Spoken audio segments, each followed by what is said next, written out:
Good evening.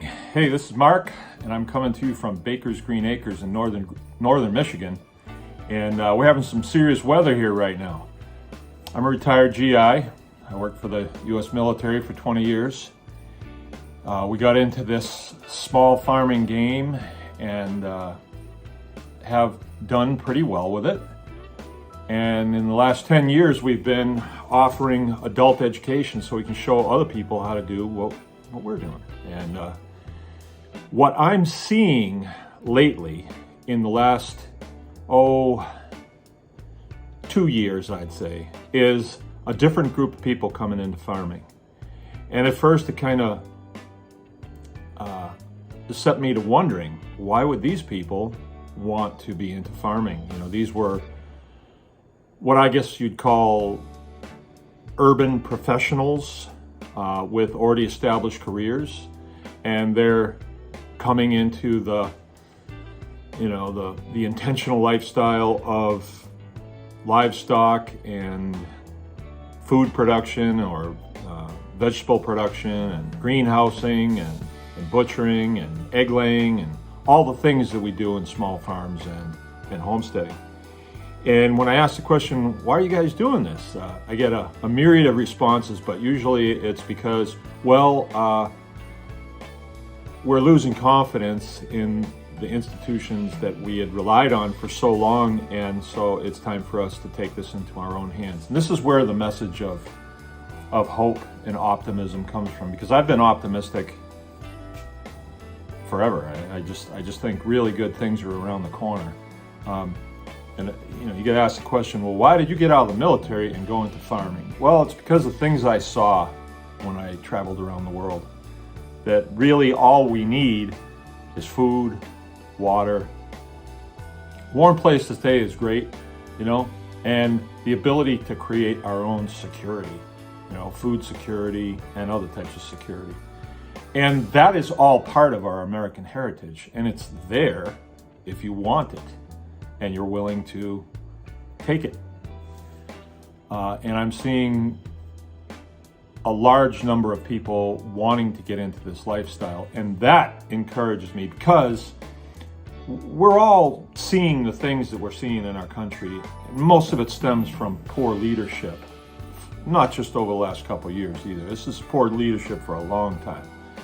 And because of the poor leadership, the system that was created by many, many people over a long period of time has been corrupted, and now it's deteriorating and it's destroying itself. Okay, I don't think there's much we can do to prop it up, but we have to create an alternative.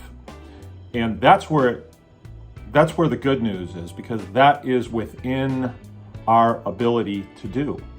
And we have to remember that we're wonderfully created beings, and we have a lot of ability.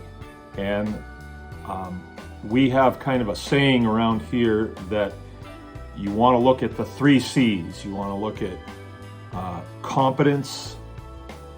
If you are competent at something, if you're good at it, and you know everything there is to know about it, from there comes confidence. You're confident in what you're doing.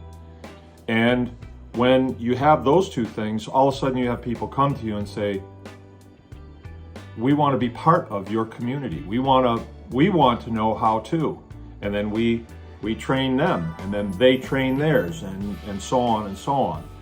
So we have become a bit of a society that waits to be served by everybody, and we aren't really interested in doing for ourselves until now. It's run its course, and now people are saying, okay, come on, it's time that we take a hold of this, because our leadership is terrible. The institutions that we relied on for years and years and years, we found out in the last few years, we really can't depend on them very much. So it falls back to us.